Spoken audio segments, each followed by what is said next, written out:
7 en este minuto y el día de hoy comenzamos entonces nuestra clase número 2 del módulo número 2. Para comenzar esta clase vamos a hacerlo viendo el video que muchos de ustedes ya vieron, ya estuvimos leyendo junto a Olivia las respuestas que nos dejaron en el foro, pero para continuar con la discusión de lo visto y de lo que nos explican en ese video, vamos a comenzar la clase del día de hoy viéndolo. Así que Olivia, te pido ahí, ¿me puedes ayudar con la presentación?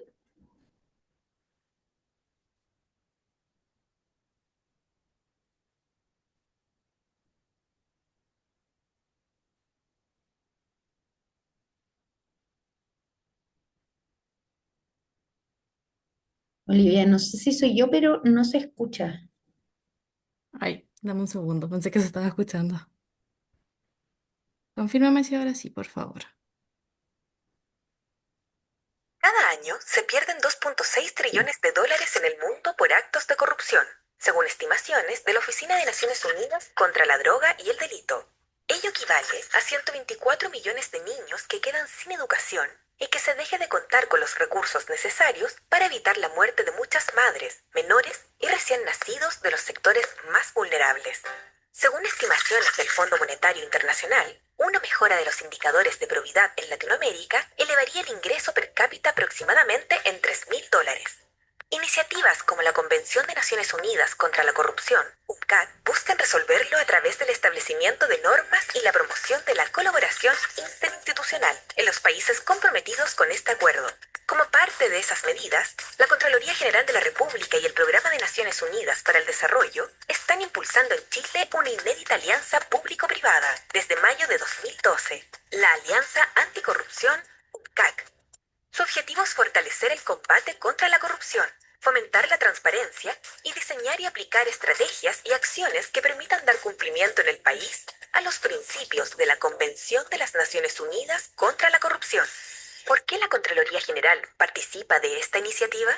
Para la Contraloría es vital que tanto los funcionarios públicos como también que están en el otro lado, que son los privados, estén conscientes del valor que tiene la probidad y la importancia para el país de que tengamos un nivel de probidad aceptable y que nos permita alcanzar las finalidades que cada institución tiene. La Alianza Anticorrupción UNCAC está compuesta por organizaciones públicas y privadas, representantes de la academia y la sociedad civil organizada. En la actualidad la integran Contraloría General de la República, Programa de las Naciones Unidas para el Desarrollo, PNUD, Asociación Chilena de Municipalidades, Asociación de Aseguradores de Chile, AG, Asociación de Bancos e Instituciones Financieras, Cámara Chileno-Alemana, CAMCHAL, Cámara Chilena de la Construcción, Chile Transparente, Comisión para el Mercado Financiero, ex Superintendencia de Valores y Seguros, Congreso Nacional, Grupo Bicameral de Transparencia, Consejo de Defensa del Estado, Consejo para la Transparencia, Dirección Chile Compra, Dirección General de Crédito Prendario, Dirección Nacional del Servicio Civil,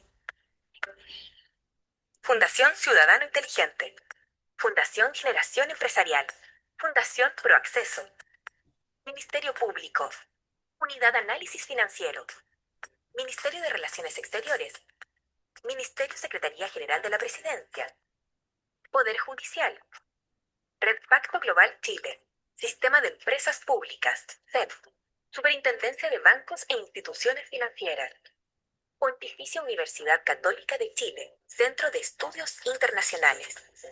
¿Por qué el PNUD impulsa esta alianza? Chile se ha comprometido, al igual que 193 naciones en el mundo, a implementar los Objetivos de Desarrollo Sostenible en el marco de la Agenda 2030. Para ello es fundamental una gobernanza, mayor confianza en las instituciones y el respaldo de toda la ciudadanía. En ese sentido, el trabajo de la alianza resulta fundamental y después la posibilidad de cooperar con otros países de la región. La Alianza Anticorrupción, CAC, orienta su trabajo a la generación de actividades preventivas que apuntan a evitar las faltas de probidad. También fomenta la iniciativa que surge del trabajo de sus integrantes para generar una red de colaboración para promover buenas prácticas.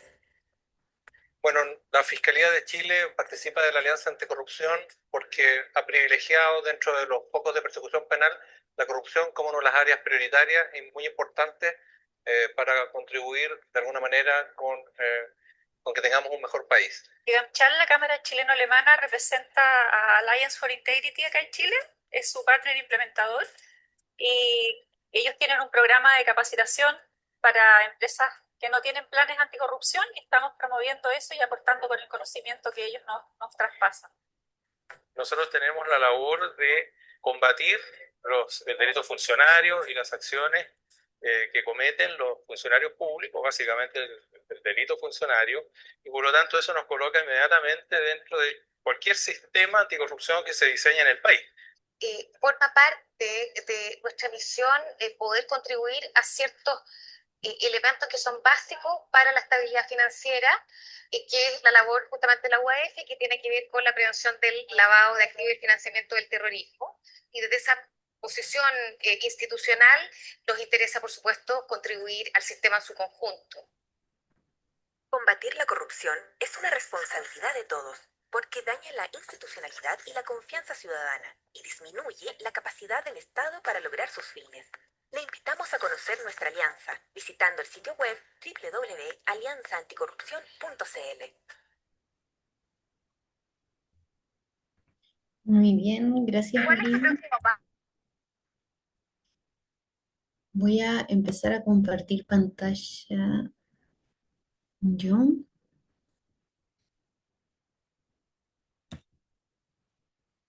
Necesito un minutito.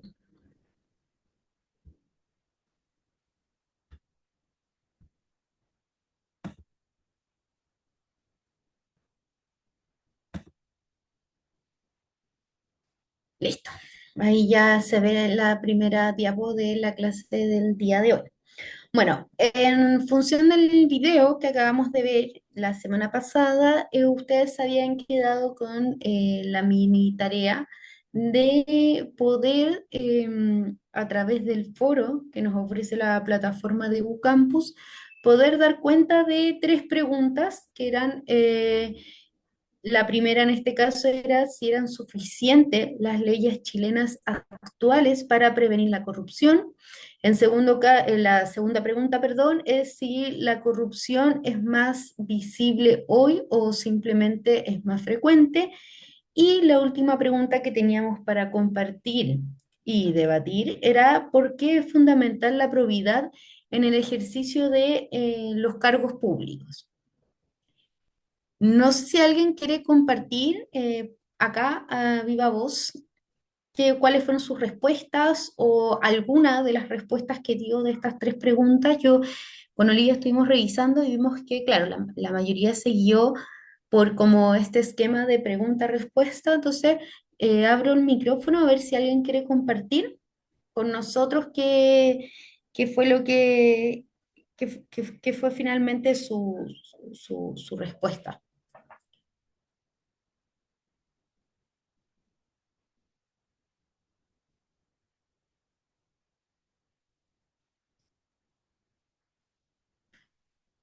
No, no tengo a nadie, parece. Bueno, yo hice un resumen de las respuestas como que más se repetían en cada una de las preguntas. Para la primera pregunta, si es que era suficiente, si eran suficientes las leyes chilenas actuales para prevenir la corrupción, la mayoría mencionaba que, por ejemplo, nunca serán suficientes. En otros casos tenía respuestas que era como no son suficientes si no se aplican bien. Y también más de alguno de ustedes planteó que era muy importante no solamente crear una ley que está escrita en un papel, sino que también aplicar el principio de monitoreo y de fiscalización a cada una de estas leyes que van naciendo para prevenir la corrupción. A mí me pareció bastante interesante este último análisis de no quedarnos solamente con esta ley escrita en papel. En segundo lugar, para la pregunta de la corrupción, ¿es más visible hoy o simplemente más frecuente? Acá generó un poco más de debate la pregunta, las respuestas eran un poco más variadas y me quedo con estas tres ideas en general, que era que una de ustedes puso que eran más visibles, no necesariamente más comunes. Alguien también mencionó que efectivamente son mucho más visibles que anteriormente. Y por último, me quedo con la respuesta que alguien menciona que actualmente es mucho más visible porque también contamos con más herramientas, por ejemplo, las redes sociales, que permiten estar fiscalizando constantemente. Por último, en tercer lugar, la pregunta ¿por qué es fundamental la probidad en el ejercicio de cargos públicos? Acá todos concluyeron que la probidad era fundamental para el ejercicio para el ejercicio público en general y mencionaron que era un factor clave para evitar posibles delitos. También mencionaron que era fundamental en los cargos públicos. Y por último, comentarles que también mencionaron que la probidad era un sinónimo de honradez, rectitud y de decencia, los cuales son primordiales para ejercer la función pública. ¿Ya? Eso a modo muy resumen de lo que compartieron en el foro quienes participaron en la actividad. Y con estas mismas ideas nos vamos entonces ya al trabajo del día de hoy. Entonces, continuando con nuestro curso de herramientas de administración financiera en la nueva educación pública, el día de hoy seguimos con el módulo 2 sobre ética pública y pasamos a nuestra segunda y última clase en lo que refiere a esta materia. La clase de hoy vamos a estar hablando también un poco de lo que es la ética y la moral. Y con esto ya entramos de lleno a la materia que queremos revisar hoy. Tener en claro desde ya que cuando hablamos de ética y de moral estamos hablando de dos conceptos distintos, que si bien pueden tener similitudes, no son lo mismo, ¿ya? La ética es una ciencia como tal que estudia el bien y el mal, tratando de establecer definiciones y caminos para alcanzar el bien, mientras que la moral es el conjunto de costumbres relativas al bien y al mal que se practican en una sociedad y época determinada. A modo de ejemplo, para entender un poco más también lo que vamos a entender como moral, podemos ver, y acá me quedo dentro de esta frase, con lo importante que es que se practican en una sociedad y época determinada. Si vamos no muy atrás en nuestra historia, antiguamente, la moral, por ejemplo, indicaba que las mujeres no podían usar cierto tipo de traje de baños. Es más, no mucho tiempo atrás, las mujeres no podían ir en traje de baños a las playas, tenían que ahí unos mudadores, eso me lo contaba a mí, por ejemplo, mi abuela, me comentaba que las mujeres iban como iban y se cambiaban en la playa misma y ahí podían estar como en trajes de baño que no vendrían siendo bikinis. Y la moral indicaba que estaba mal que una mujer anduviera por ahí quizás como en bikini, como actualmente podemos ver hoy en todo el litoral, en todas las playas, ¿no? Entonces es muy importante siempre a la moral situarla en un contexto cultural y darle un contexto histórico y temporal. Ya, porque lo que moralmente hoy se aprueba, quizás en un futuro no muy lejano no sea correcto. Entonces, vamos a decir que la ética estudia el acto moral finalmente, que forma parte de las costumbres de una sociedad, pero no se limita a ello, sino que también pretende construir un pensamiento teórico sobre ello, sin dejar de reconocer que lo que cuenta es el acto de pensar. Desde esta perspectiva vamos a entender que la moral es el objeto de estudio de la ciencia de la ética.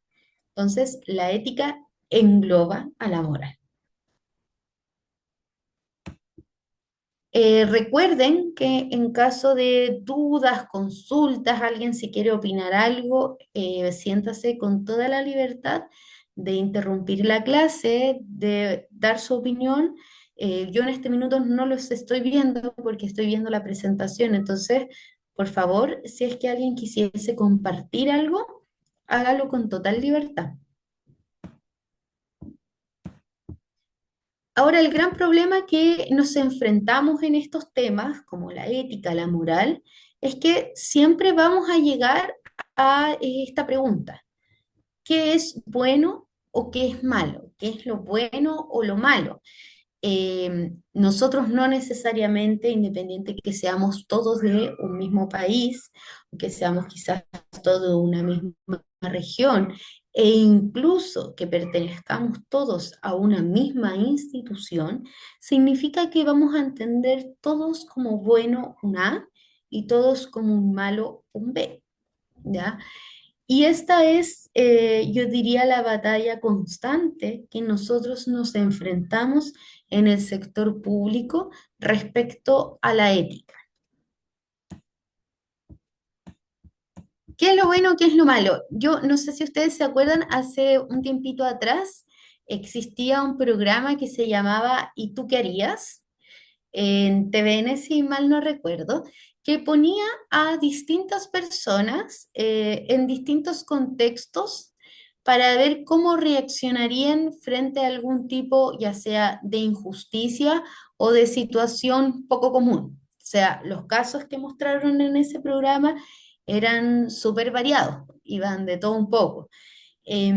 Acá un caso bien típico que nos puede pasar a todos y a todas nosotros es finalmente, por ejemplo, si yo el día de mañana voy caminando por la calle y me encuentro con una billetera o me encuentro con plata en la calle. ¿Qué es lo bueno? ¿Qué es lo malo? Y ahí empieza toda la definición de qué sería lo correcto o qué sería lo incorrecto.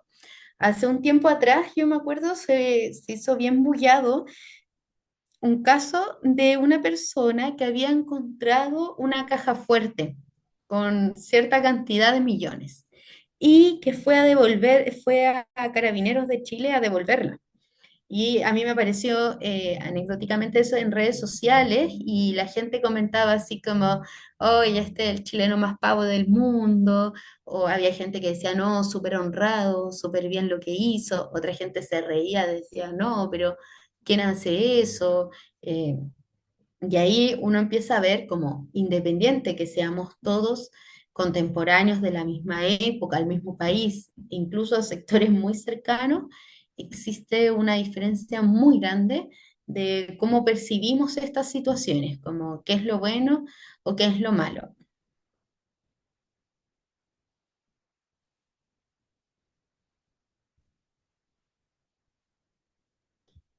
En cuanto a la ética pública, la función que tiene esta es producir un pensamiento sobre el comportamiento que tiene que tener el Estado del servidor público y de los servidores públicos, y, perdón, hay del servicio público, de los servidores públicos y de los partidos políticos. Como nos enfrentamos a diario a esta disyuntiva que existe y a esta cantidad de posibles morales con las cuales nos podemos encontrar en un servicio público, lo que busca la ética pública es unificar el criterio. O sea, que toda persona que entre a trabajar al sector público tenga claros ciertos principios que nosotros como servidores públicos debemos de cumplir. Este pensamiento debe ayudar a definir el comportamiento de estos entes y trazar la frontera entre el bien y el mal en este ámbito y promover siempre este concepto que está muy bullado últimamente, que es, que es la probidad, ¿ya? Finalmente, la cultura organizacional incluye los valores sostenidos, desarrollados y compartidos por un grupo social que integran la institución. Entonces, a modo de resumen, la ética pública, ¿qué es lo que busca? Busca unificar criterios en cuanto a nosotros como servidores públicos, miembros de una institución pública, trabajadores de un servicio público, y que estén todos dentro de un margen de acción. O sea, que todos nosotros en el servicio entendamos qué conductas vamos a tener como buenas y qué conductas vamos a entender como malas o indebidas.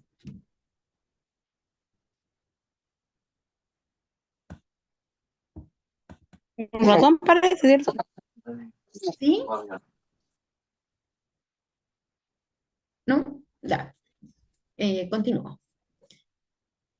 En cuanto a la ética pública, es más rigurosa que la ética privada, ya que se trata de acciones que involucran no solamente los recursos privados, sino que involucran los recursos de todos. Y estos no son de propiedad de titulares de la acción, entendiendo que lo privado es de una persona o de algún conglomerado de personas, pero es de un grupo reducido.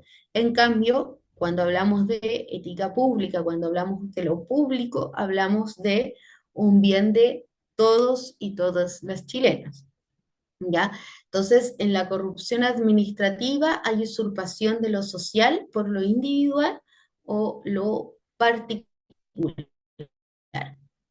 Y aquí creo importante reflexionar entonces, y creo que es una realidad que podemos ver, que a la gente le indigna mucho más los casos cuando estamos hablando de servidores públicos de corrupción a que cuando estamos hablando de trabajadores privados.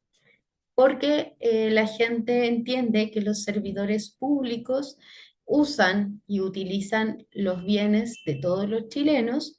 Mientras que el servidor privado, muchas veces la gente te va a decir, bueno, no importa porque solamente está perjudicando a un particular, no a todos y a todas. De hecho, a muestra de un botón, hace un par de semanas atrás salió el caso de la cantidad de trabajadores del sector privado que habían salido del país haciendo uso de sus licencias, haciendo uso de licencias médicas. Yo creo que eso no, ni siquiera figuró una octava parte del ruido que generó en sus minutos el caso de los funcionarios públicos que habían hecho uso de licencias médicas para poder salir del país. Y ahí creo que queda más que demostrado eh, cómo es el juicio de la gente ante el sector público y el sector privado. Otro ejemplo que tenemos es, por ejemplo, el caso de la celebración de los aniversarios de las instituciones públicas. O sea, si se llegase el día de mañana, no sé, se supiese que un ministerio X gasta, invento un monto, 20 millones en la celebración del aniversario de su empresa, o sea, del servicio, seguramente el grito que se pegaría saldría en todos los matinales, saldría seguramente en todas las noticias, sería el tema de discusión que como en el ministerio XXX se gastaron 20 millones en la celebración del aniversario de la institución. A diferencia de lo que ocurre en el sector privado, que muchas veces en el sector privado las empresas dan grandes celebraciones por el aniversario de sus empresas y nadie se cuestiona esa plata. Nadie pregunta y dice, no, chuta, esto es mucha plata por solamente una noche de diversión. Y ahí es un poco esto que se refiere a lo privado y a lo público.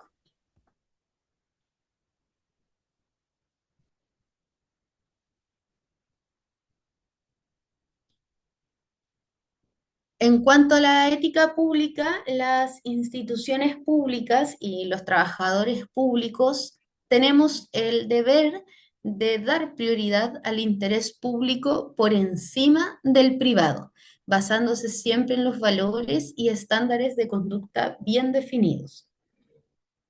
Nosotros como funcionarios públicos, como primer principio del funcionario público, es velar por el bien común.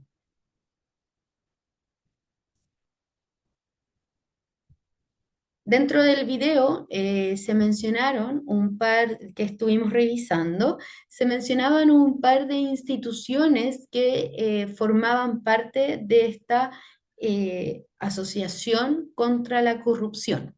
A nivel internacional, estas cuatro asociaciones, yo me atrevo a decir, estas cuatro instituciones, son aquellas que han llevado la bandera y el estandarte en contra de la corrupción y el mal uso de fondos, ¿ya? Tenemos la OCDE, está escrito así por sus siglas en inglés, la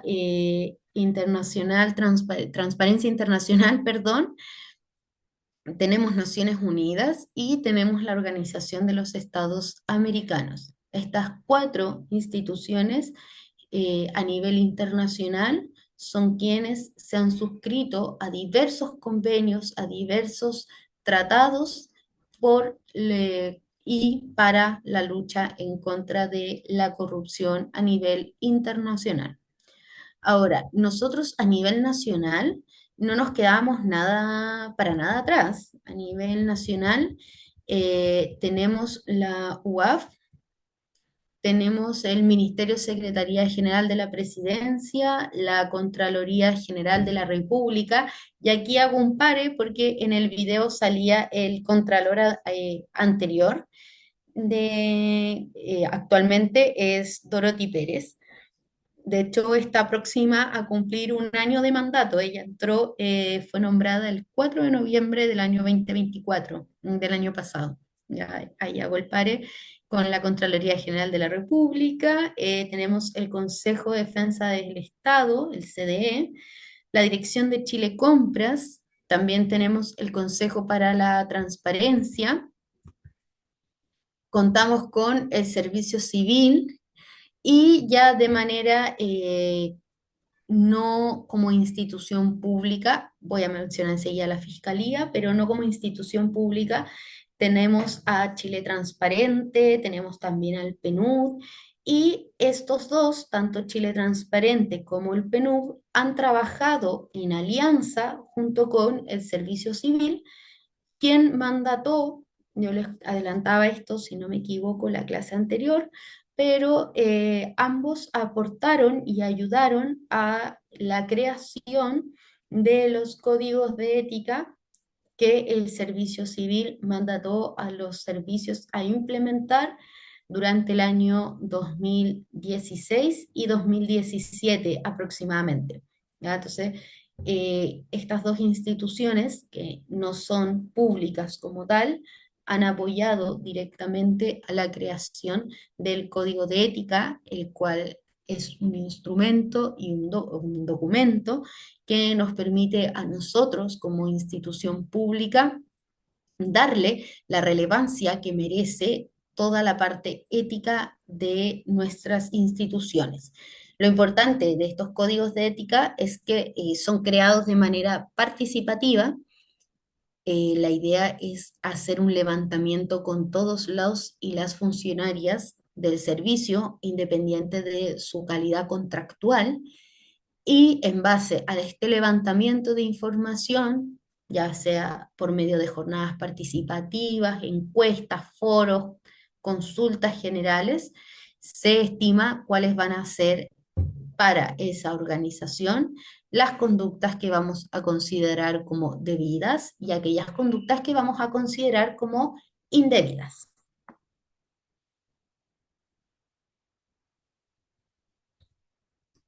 Continuando con la ética pública, acá es muy importante mencionar que la corrupción pública afecta esencialmente realmente al contenido de la democracia.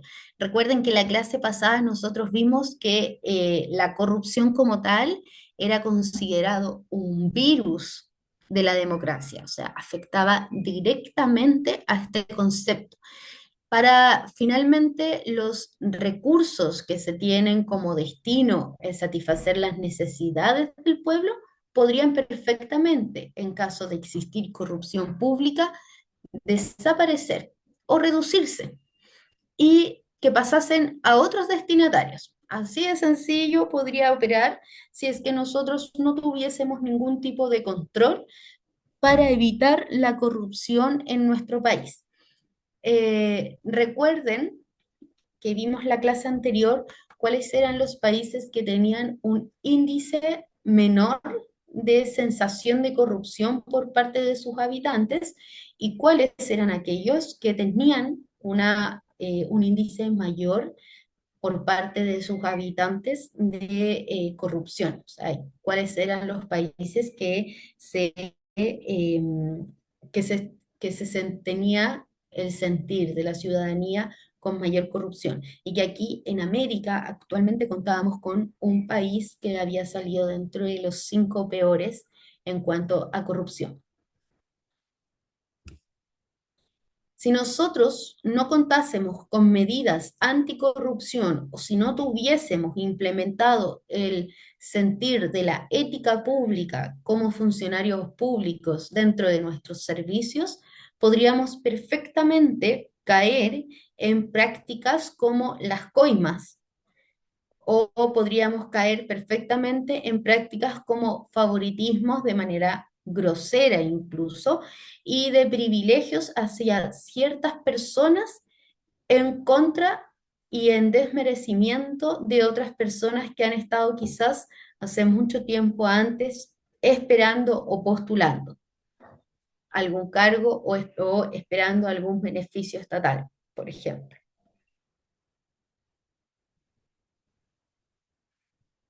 Y aquí lo más importante es, en cuanto a la ética, cómo nosotros lo podemos conectar con la ciudadanía. Y me gustaría casi hacer el llamado a la participación, a que ustedes me pudieran comentar cuál es, según ustedes, es el rol que cumple la ciudadanía para con la ética de los distintos servicios públicos. Incluso aquí hago el llamado a que pudiesen, idealmente, si es que alguien puede compartir alguna experiencia que haya visto en su servicio o que conozca alguna experiencia laboral en donde se pueda ver cuál fue el rol que ha cumplido la ciudadanía.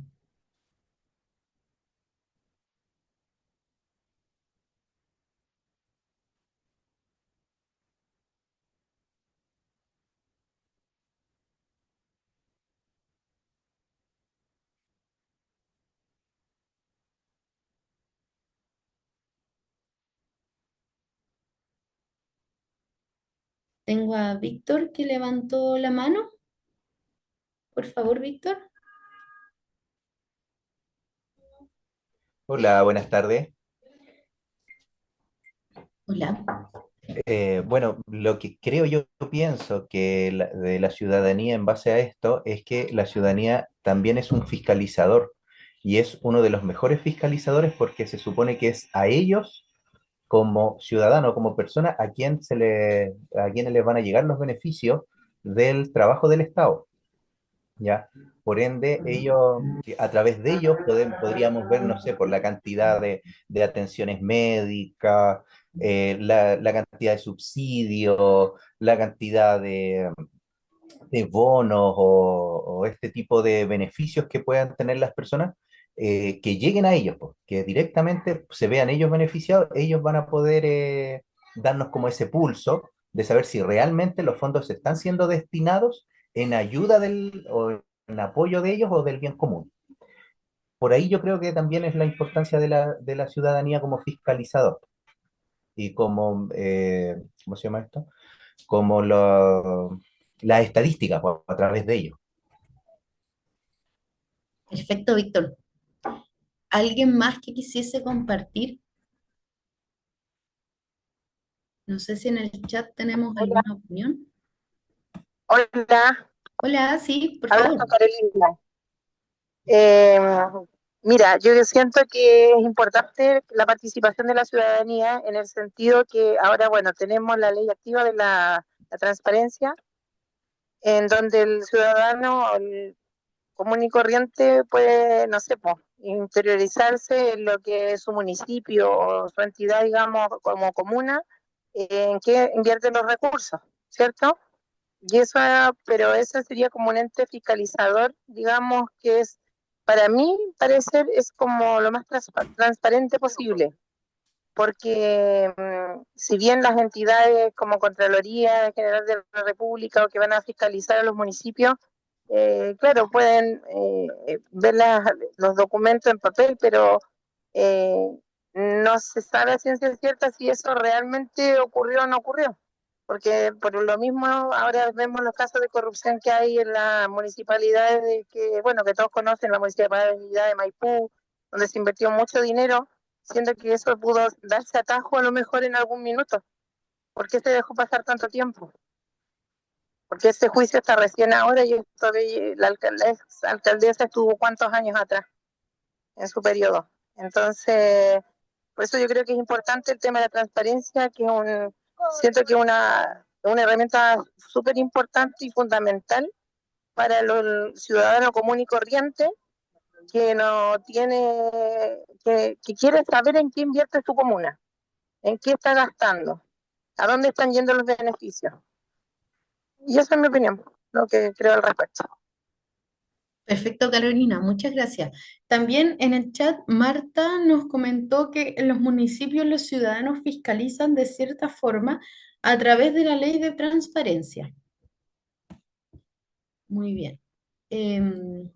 Como bien ustedes dijeron, exactamente, el rol de la ciudadanía en este caso es este rol fiscalizador y de monitoreo constante a cada una de las acciones que se toman dentro de los distintos servicios públicos, donde en aquellos países donde la ciudadanía es menos opinante, donde su posición, su valoración frente a los hechos de corrupción se viven con mayor relatividad, o sea, que no les importa la típica frase de que muchas veces podemos escuchar que la gente dice, ah, da igual por quién da igual ir a votar, porque el día de mañana yo igual tengo que ir a trabajar. En aquellos lugares donde la ciudadanía no se involucra, existe una mayor posibilidad de que exista corrupción. Entonces, a menor fiscalización, mayor es la corrupción. Y como bien decían ustedes, quien puede ejercer este rol de la mejor manera es la ciudadanía, incluso más que las mismas entidades fiscalizadoras, porque la ciudadanía es quien se ve afectada día a día, afectada, favorecida por las decisiones que se tomen dentro de los servicios públicos. ¿Ya? Entonces, he ahí la importancia de que nosotros tenemos como ciudadanos y también como parte de.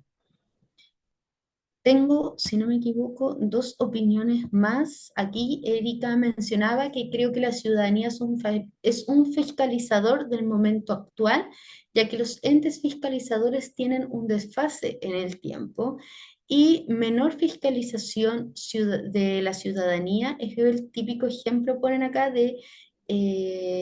como ejemplo está Venezuela. Claro, entre menos pueda participar la ciudadanía, entre menos espacios de participación, de interiorización eh, tenga un menor cumplimiento cívico de sus deberes, la ciudadanía se aleja de este gobernante y el gobernante puede hacer y deshacer a tontas y a locas. Ya, yo creo que aquí un muy buen ejemplo es, yo no sé si ustedes hace un tiempo se enteraron que iba a haber una tala de araucarias allá en el sur de Chile, que iba a haber para poder crear un camino y existió todo un conflicto. Y quienes levantaron esa alerta para que no existiera la tala de árboles no sé, eran muchas araucarias, fue la ciudadanía. Y ahí tenemos un ente fiscalizador como la ciudadanía finalmente puede ejercer presión, puede hacer que la balanza cambie, incluso su pesar de un lado hacia el otro. Voy a leer, creo que tengo un último comentario y vamos a continuar. Y Víctor mencionaba que en el último tiempo se ha visto que la presión social ha hecho que se activen los mecanismos de fiscalización. Comparto 100% su opinión. Continuando entonces, lo que hemos hablado, como resumen, la ciudadanía cumple un rol primordial dentro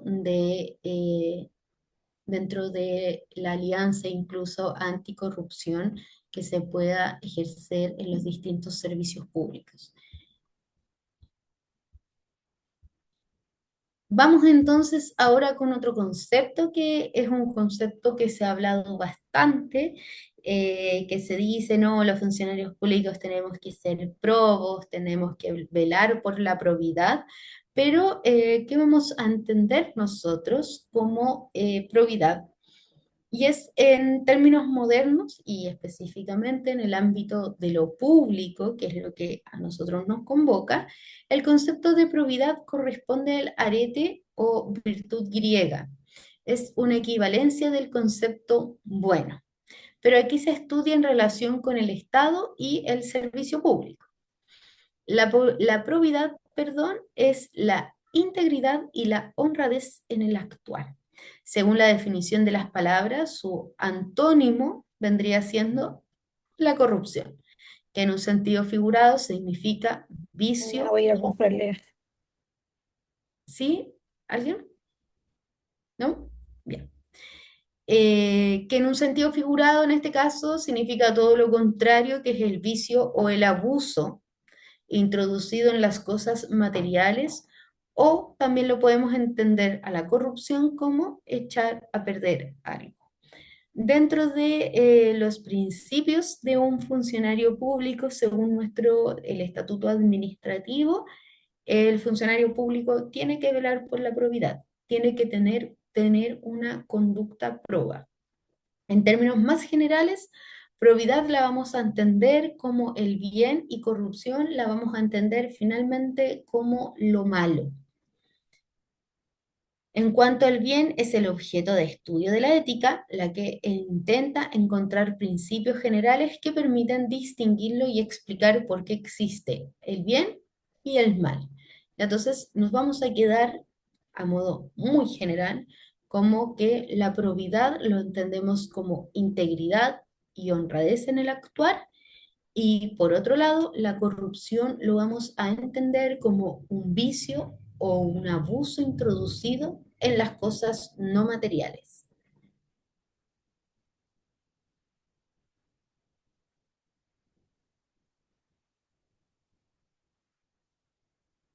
En cuanto a la corrupción y el género, aunque no lo crean, la corrupción también afecta de manera directa y lo podemos ver vinculado con todo lo que es el género. ¿Por qué? Porque siempre que exista corrupción, los grupos más vulnerables de la población en general van a ser los que se vean más afectados por prácticas corruptas.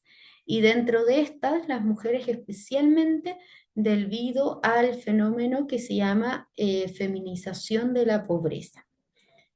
¿Por qué se debe esto y por qué aquí es como se toma como, como parte de prácticas corruptas? Es el hecho de que muchas veces a las mujeres eh, se nos cuesta encontrar incluso más trabajo porque tenemos a juicio de la sociedad ciertas limitantes que los hombres no tendrían que tener. Ya, entonces por eso la corrupción, por ejemplo, al momento de uno ir a buscar trabajo y encontrarse con la corrupción de como de frente, si existiese un proceso viciado de selección de personal, eh, son las mujeres o estos grupos más vulnerables de de la población, perdón, que se ven más afectados de manera más directa, ¿ya? Esto se expresa en distintas formas, desde la extorsión sexual como moneda de cambio, por ejemplo, para el acceso a bienes o a servicios públicos, hasta las barreras por su condición de género que les impiden o dificultan acceder a espacios de participación, fiscalización y de administración de justicia, a través de los cuales pueden incidir sobre dichas situaciones de abuso y o maltrato. ¿Ya? Por eso es que se plantea que la corrupción y el género tienen un vínculo estrechamente proporcional.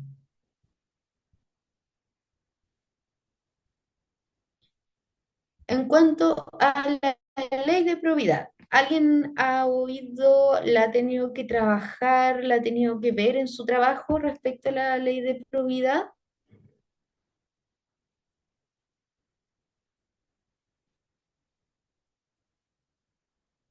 ¿No? ¿Nadie la ha trabajado? No se preocupe, la vamos a ver aquí entonces. La ley de probidad como tal fue publicada en el diario oficial con el número de 20.880 el 5 de enero del año 2016 y pone a disposición de la ciudadanía los bienes e intereses de quienes ocupan, perdón, de quienes ocupan altos cargos en la función pública. Esta normativa es una medida implementada con el objetivo de elevar los estándares de transparencia y probidad en la gestión del Estado. Ojo, aquí no hay que confundir esto con el tema del secreto bancario, que es algo que se ha estado solicitando últimamente por distintos diputados y senadores, sino de que dentro de estas medidas de la agenda de transparencia que existía allá por el año 2016, se promulga esta ley de probidad y yo desconozco si es que alguno de ustedes ha tenido que, por ejemplo, hacer esta declaración que ahora se hizo hace muy poquito, que venció el plazo, si no me equivoco, el 30 de septiembre, que se hace la declaración de patrimonio de los funcionarios públicos que se ven involucrados de cierta manera con algún tipo de vínculo directo para con la ciudadanía y o contratantes de algún bien directo que pudiese tener el servicio. Por ejemplo, si usted participa en la selección de alguna, no sé, consultora, quienes firman convenios públicos, todas estas personas están mandatadas desde cierto grado hacia arriba a, por medio de esta ley, declarar finalmente los bienes e intereses que pudiesen tener.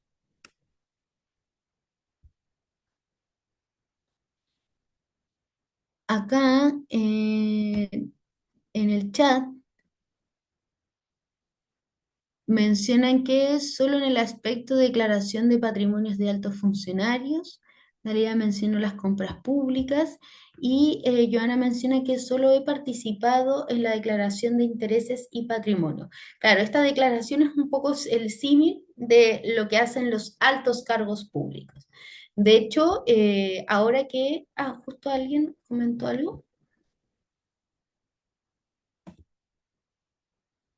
Claro, ahí alguien, Paula comenta que yo declaro por ser compradora. Maricel nos comenta que los funcionarios que participan en los procesos de adquisiciones, también, exacto. Y también fui sujeto de interés por ser familiar de un alcalde, mencionaba Joana. Sí, correcto, si es familiar de algún funcionario de alto cargo, son sujetos de interés. Maricel nos comentaba que la elaboración de las bases de licitación y evaluaciones de los procesos de licitaciones, quienes participan además en los procesos de pago a proveedores. Exacto, esta ley no solo busca que sean aquellos altos mandos, sino que actualmente nos hemos visto todos de alguna u otra manera involucrados. Y se estima que en algún minuto se pueda llegar a que la totalidad de los funcionarios públicos den cuenta hagan esta declaración, ¿ya? Y María menciona que ella también declara por tener perfil de compradora y encargada de pagos. Es correcto. Generalmente quienes están más ligados a la DAF es quienes están más ligados a esta declaración. Muy bien, continuamos entonces.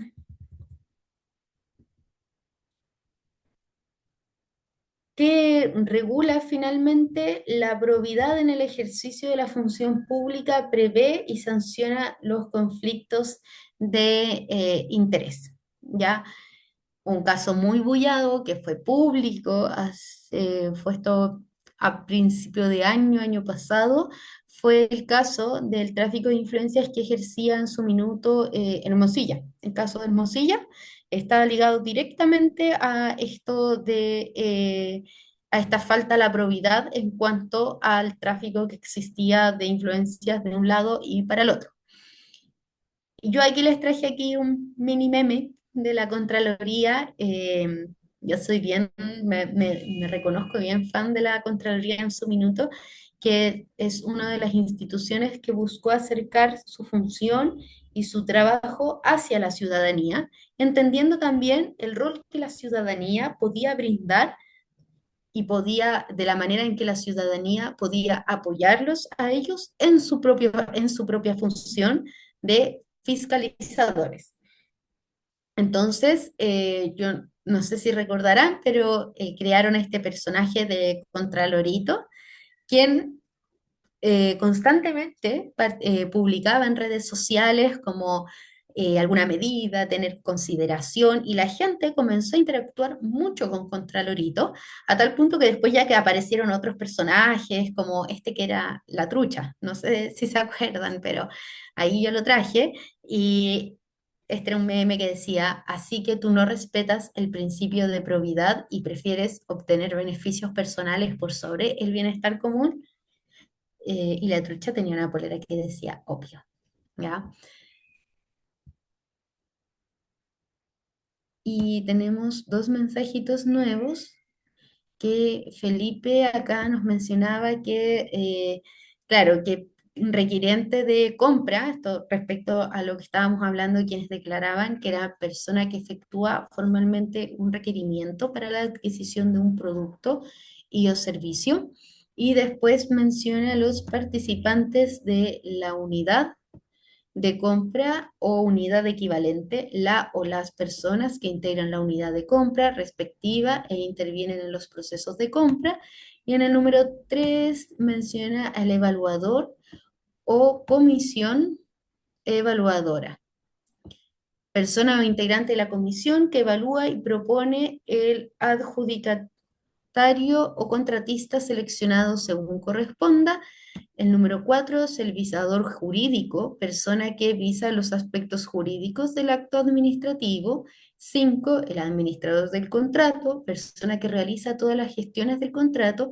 6 el firmante, la jefatura que firma el acto administrativo o su equivalente que autoriza la compra o por quien tenga delegada esa función en la entidad.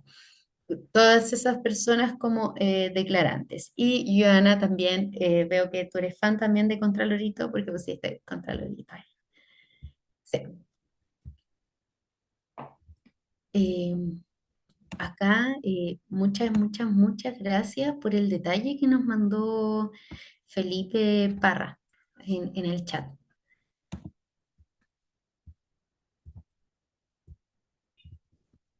Muy bien, entonces, ¿en qué consiste todo esto de la ética, de la probidad, cómo nosotros lo estamos viendo como funcionarios públicos, cómo se está trabajando? Y es que en las y los funcionarios públicos debemos tenemos que velar por tener una conducta intachable, un desempeño honesto y leal del cargo, donde el interés general esté sobre el interés particular, lo anterior sin importar cuál sea su condición contractual. Esto es súper relevante porque nos define a nosotros al momento de asumir el rol público, independiente cual sea que tengamos, al momento de nosotros firmar como funcionarios públicos, como bien lo dice acá, independiente de la condición contractual que tengamos, nosotros tenemos que velar por la probidad y por la transparencia. Y como muy bien ahí sale nuevamente Contralorito, dice que cuando el funcionario es probo y transparente, todo que ver, mientras que cuando no sigue el principio de probidad, sale sumario.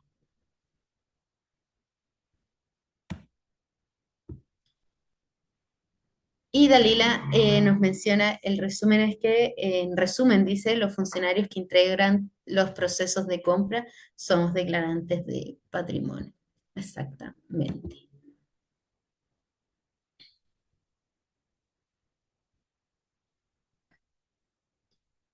Muy bien, entonces, todo aquel funcionario que desempeña funciones públicas, toda aquella persona, independiente de su calidad contractual y su calidad jurídica en que lo haga, deberá ejercerlas en conformidad con lo dispuesto en la Constitución y las leyes, con estricto apego al principio de probidad.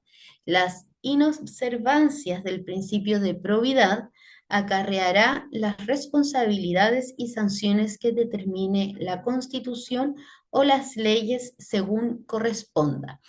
Algo que siempre se repite mucho, mucho en el sector público es que nosotros podemos hacer todo aquello que esté indicado en la Constitución, mientras que en el sector privado se puede hacer todo aquello que no esté prohibido en la Constitución. Esto ya desde ahí nos marca la cancha y nuestro margen de actuar como funcionarios públicos, a diferencia del sector privado, que su espacio de acción es mucho mayor.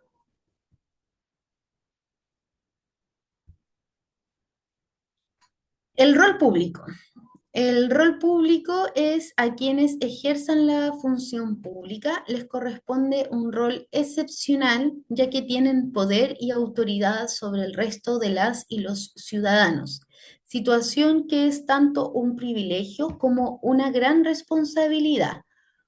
Muchos de ustedes deben manejar información privilegiada, quizás información confidencial, y eso les da automáticamente un rango de privilegio.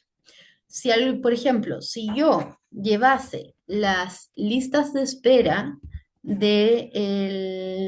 llevase la lista de espera de algún centro médico público, ¿no? Yo tengo el privilegio quizás de saber quiénes están y cuál es el orden para la próxima persona que se va a llamar, ya sea a consulta o algún procedimiento. Como funcionaria pública, bajo ningún concepto, yo debiese esa lista, en primer caso, difundirla. O, bajo ningún concepto, tampoco como funcionaria pública, yo debiese buscar a las personas que figuran en esa lista y venderles algún número de atención o darles solicitarles algún tipo de chantaje a cambio de algún favor. Lo mismo con cualquier otro tipo de cargo que uno desempeñe en cualquier otro tipo de servicio público. Y quienes están más expuestos en estos casos muchas veces son personas que tratan directamente con la ciudadanía, o sea, personas que tienen trato directo hacia la ciudadanía. Sin embargo, quienes cumplimos un rol más administrativo, también estamos expuestos a distintos tipos de posibles actos de corrupción. Como ya hemos visto, ya sea por medio de algún privilegio o beneficio en alguna licitación, si es que yo levanto la licitación con ciertas características que yo sé que va a privilegiar solo algún amigo mío que tenga alguna empresa con la cual podamos contratar el servicio, Todo eso vendría cayendo en este margen de privilegio y el privilegio usarlo para algún bien personal particular, olvidándome del principio básico de que nosotros como funcionarios públicos tenemos que velar por el bien común.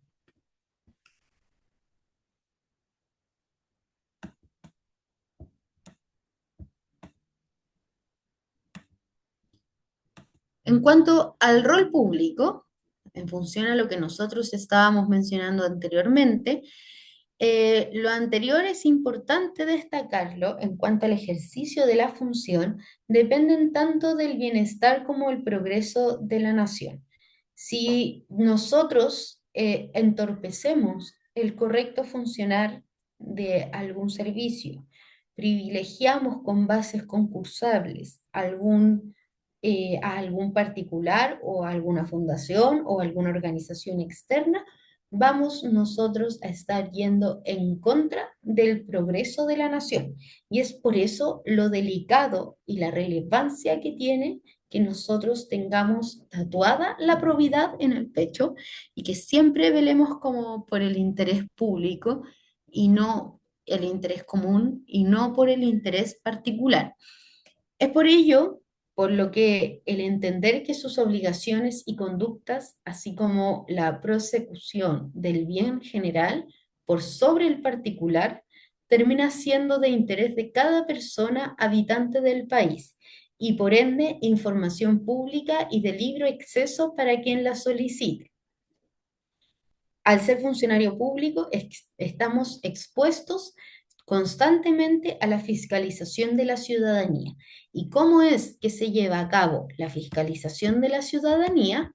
Por medio de lo que nosotros conocemos como, ustedes bien decían, la ley de transparencia, o puede ser también alguna solicitud de información que se solicita por medio de la ley de transparencia, la cual vendría siendo como este aliado directo de la ciudadanía para poder conseguir información de interés, siempre salvaguardando todos los requisitos legales de lo que se pueda solicitar o no dentro de la ley como tal. ¿Qué vamos a entender entonces nosotros por conflicto de interés a partir de lo revisado en esta clase el día de hoy? Vamos a entender el conflicto de interés cuando en el ejercicio de un cargo concurre a la vez el interés general con un interés particular de quien ejerce la función o cuando se incurre en circunstancias que restan imparcialidad al desempeño del cargo. Eso es lo que nosotros vamos a entender como conflicto de interés. Finalmente, de esta lámina, de este concepto, con lo que nos tenemos que quedar es que se incurre en circunstancias que restan imparcialidad. La imparcialidad habla automáticamente de algún conflicto de interés, porque yo al ser imparcial al momento de licitar algún bien o servicio, estoy cayendo en un conflicto de interés.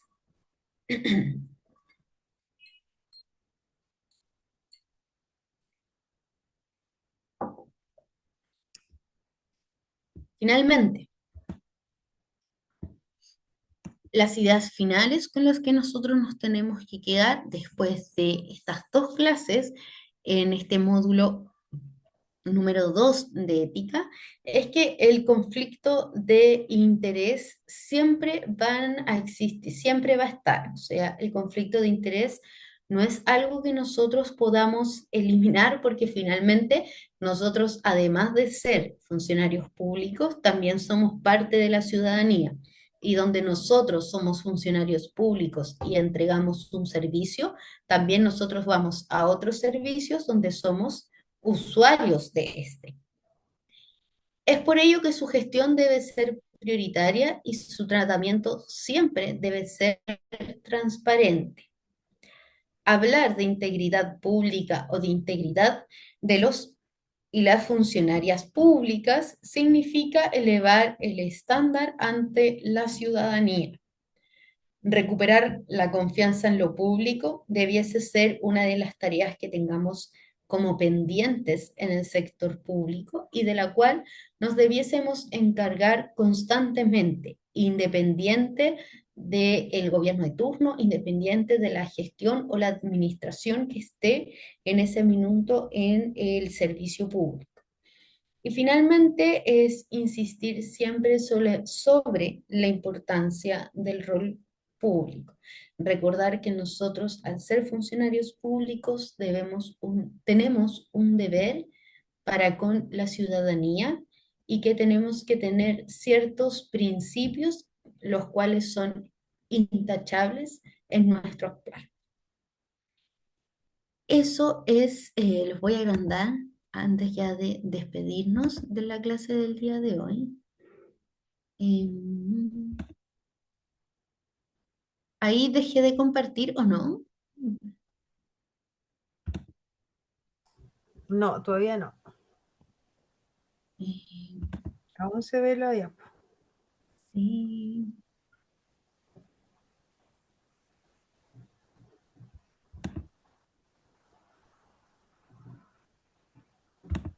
Acá. Ahí sí. Ahí sí, ¿o no? ahí sí. Sí, ahí sí.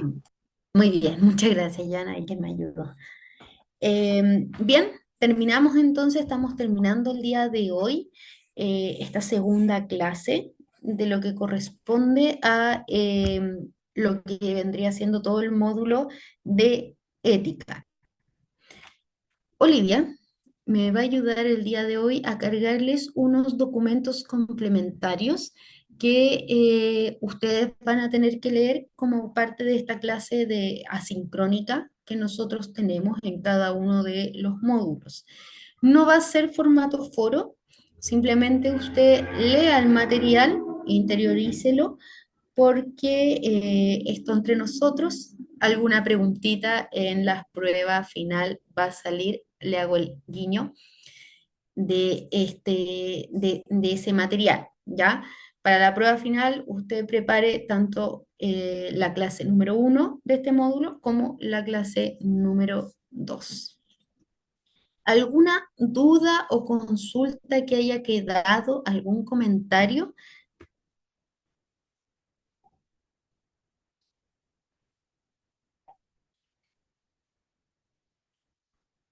¿No?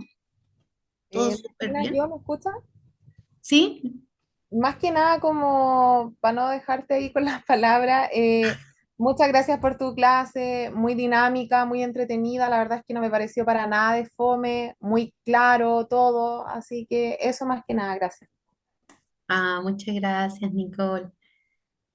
Nos vamos a seguir viendo, sí, porque queda un módulo más que es el de presupuesto, en el cual vamos a estar compartiendo también, ¿ya? Pero gracias. Yo entiendo que igual es un horario un poco difícil después del día laboral, así que yo también agradezco mucho la participación y que participen, que hablen, ya sea en el chat, en el foro, en las clases, que se conecten, para mí es súper emocionante. Bueno, entonces ya sin más, quedamos libres por el día de hoy y nos estamos viendo el día de mañana, ¿ya? Que estén bien, Gracias, descansen Consuelo. y Que que esté tengan un bien. buen lunes. Que esté bien, gracias. Igualmente, Muchas gracias. gracias, Chau, chau, hasta que estén mañana, bien. chao. Muchas gracias. Buena clase.